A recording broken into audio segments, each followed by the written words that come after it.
Hey guys, welcome back to L&D Home. In today's video, we are going to be doing some Dollar Tree crafts, as well as looking at some items you can purchase straight from Dollar Tree and pop into your home as beautiful decor. Let's do it. Our first DIY is going to be simple, but I absolutely love the way that it turned out, and you can use it for so many different things.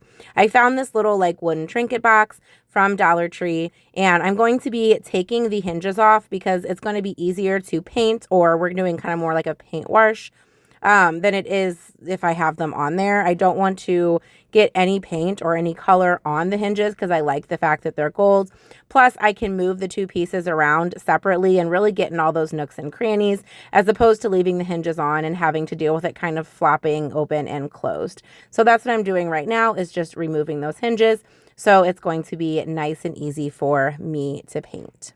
I have these little blocks in my stash. They are from Dollar Tree from a long time ago. I just had them, and I decided that I was going to paint them because I wasn't sure if I wanted to use those little blocks as feet or if I wanted to use these beads as feet.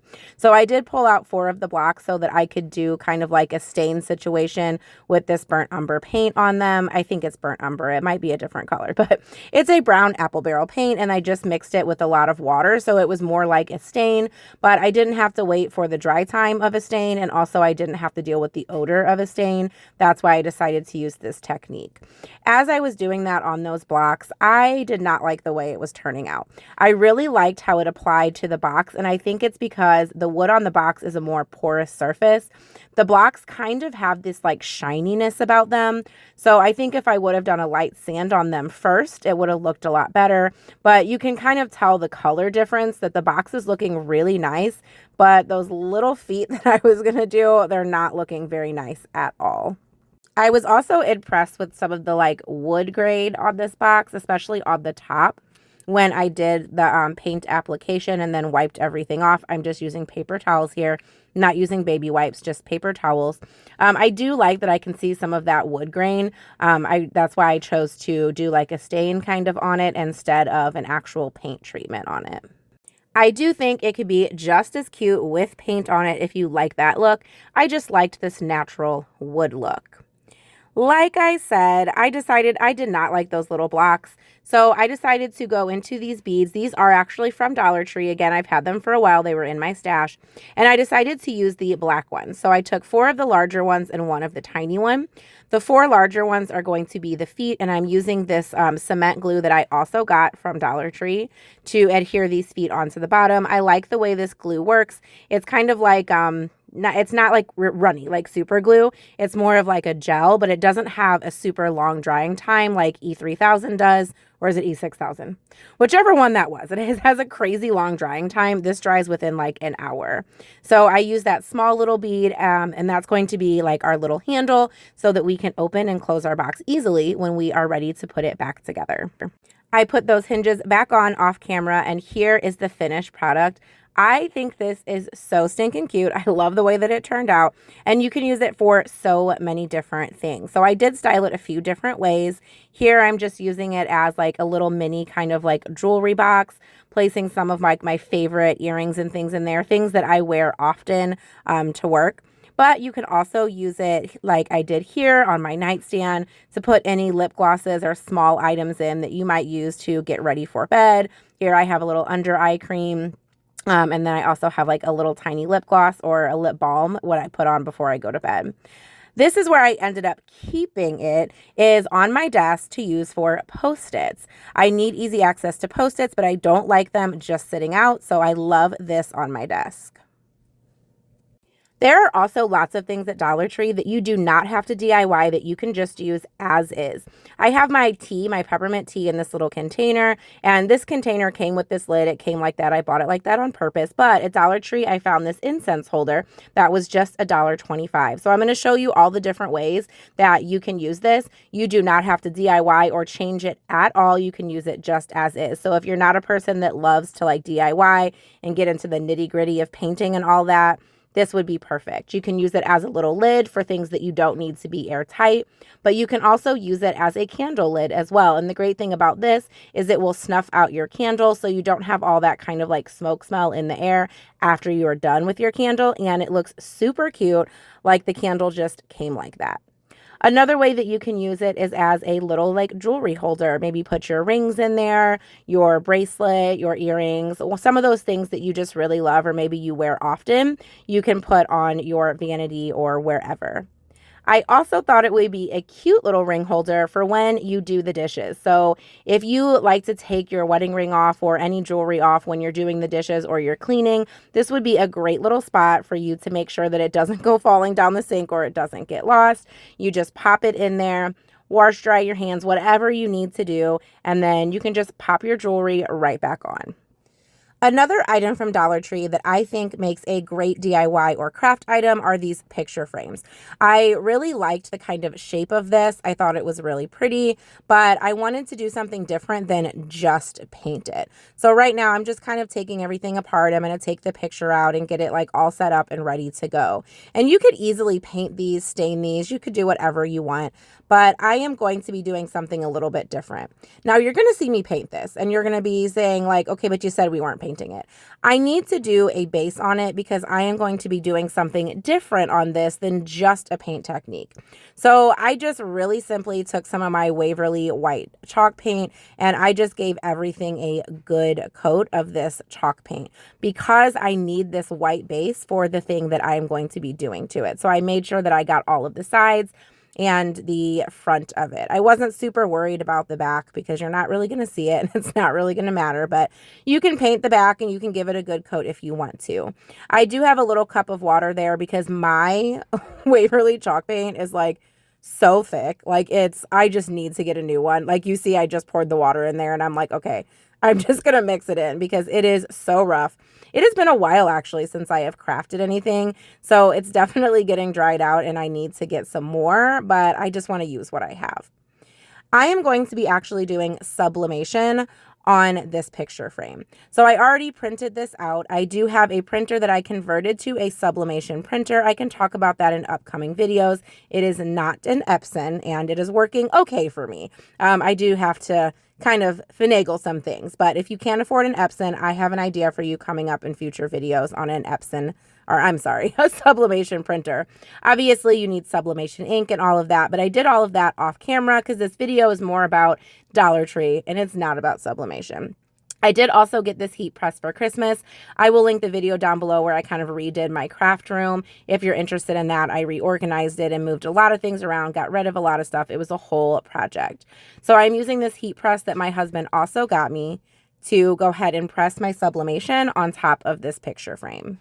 I am doing about 377 degrees and I'm doing it for 1 minute. I got this little timer off Amazon for the kitchen, but it's actually coming in really handy in my craft room so I can make sure that I'm timing all of my presses.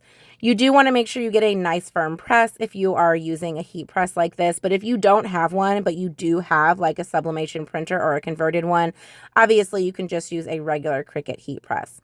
It is going to be really hot when it comes out, so I'm just using my little Cricut tool to kind of take off the heat resistant tape so that I can reveal the pretty pattern that we were able to put on this picture frame. I love this idea because I could never paint this. Never in my life could I paint this. And sometimes when I try to do like a tissue application kind of thing, I can never find tissues that I really like enough to actually put on a picture frame or something like this. So I like that with this project, I could choose the design that I wanted. I decided not to put a picture in this picture frame, which is another way that you can use it. I am going to be putting the Wi-Fi password. Of course, I'm not going to show you my Wi-Fi password, but this could definitely be used for pictures, but you can also use it for things like Wi-Fi passwords when you have guests come over that maybe do not know your password and are not already connected. You could use it for little notes, whatever you like. This is how it turned out. I just think it is so super cute and you can put a lot of different stuff on the inside of it. And again, the awesomeness about the sublimation is you can do any design you want to, as long as it will fit on your frame. Again, you don't have to craft everything from Dollar Tree. I actually got this little container from Dollar Tree a while ago, but when I was there recently, I found something new that I liked even better.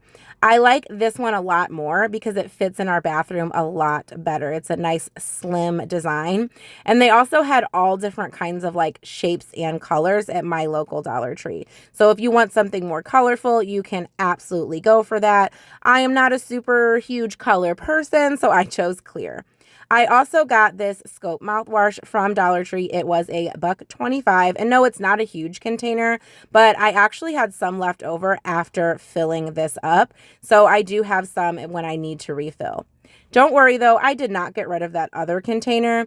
I cleaned it out really well, and I am going to be putting some of my face stuff in there. This is a toner, and I never use it because it's always in the cabinet. So I replaced this one with my face toner. So after I wash my face, I can go ahead and give myself a nice refreshing splash of that. And I just think that these containers are so cute and they look so high end. They don't look like they came from Dollar Tree. For our last DIY project in this video, we're going to be using this wood hanging decor that oh my gosh, I cannot talk today, that I got obviously from Dollar Tree for $1.25. And I found these chalkboard like stickers. I ended up getting 3 packs of them. I did not need all 3 packs, but I am glad to have some on hand in case I want to do a similar project or use it for something else. I believe that you get 2 sheets in each pack also. So I only ended up using, I think, a pack and a half. I am just placing this on top of this wood round decor, whatever you want to call it. And I'm trying to line it up so that I don't have a lot of overlap because I don't want you to be able to like see that like when you're looking at it hanging on the wall. I wanted to make sure everything was firmly placed down, so I'm just using a Dollar Tree like faux Cricut spatula thing, and I just wrapped some of the backing around that so I didn't get any scratching on the chalkboard sticker because I didn't want like any marring or anything. I wanted it to be nice and smooth. I then just flipped it over and I used this little Dollar Tree. Well, first I have a Cricut mat. It's an old one. It has been through so many things. I've cut it. It is just for projects like this where I have to cut and I don't want to like cut on my table. So I just flipped it over and I'm going to be using this little like Dollar Tree cutter thing. I don't even really know what it's called, an X-Acto blade, whatever you want to call it, but it is from Dollar Tree. I just have this in my craft stash, my goodness. And I'm just cutting off all of that excess on the sides.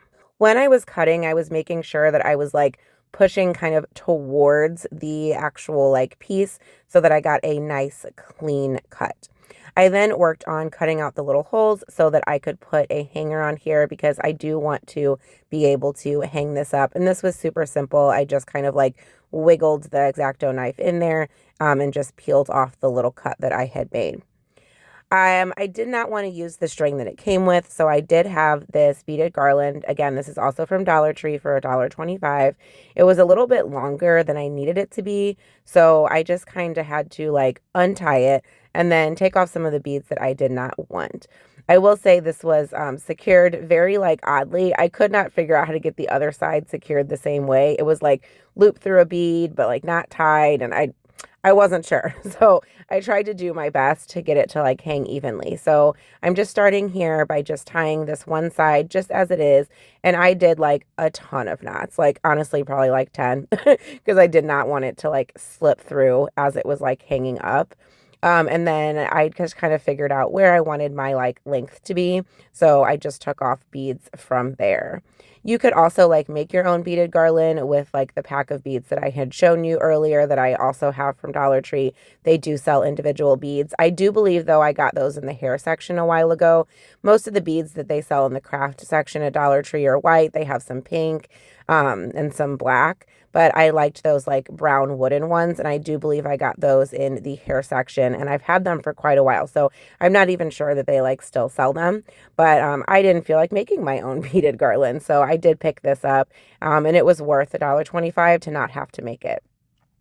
I am going to be writing a permanent message on this chalkboard sign, but I am using chalkboard markers. These are actually markers that I have for our calendar and for our weekly food menu. Dollar Tree does have some chalkboard markers, but they don't have a great variety, so I just used my own.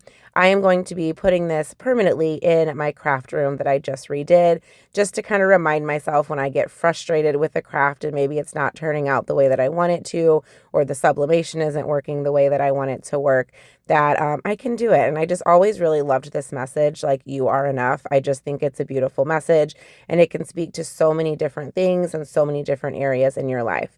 But you could write anything you wanted on here. You could use this to write notes to your children, your husband. You could use it as, what's for dinner that day. The options are honestly endless when you do this little chalkboard like sign like this. You can hang it anywhere you want. You could also put it on a stand if you don't want that beaded garland. But I just think it is super cute the way that it turned out, and I love it. And it is now permanently in my craft room so that I can remind myself as we start our thing that we're starting in 2025 that I can do this. The last thing I wanted to share with you is not a craft thing, but it is this Ziploc bag organizer for $5 from Dollar Tree. I have the one from Target, or I used to have the one from Target, but it is way more expensive. I do think the one from Target is better, but if you're on a budget, this is an excellent option for a bag drawer organizer. So I suggest picking one up. Thank you so much for watching today's video. I hope you found it helpful, or at least entertaining. Make sure you check out the video and the playlist on the screen. And as always, smash that subscribe button so you can become part of our YouTube family. We'll see you in the next one. Bye.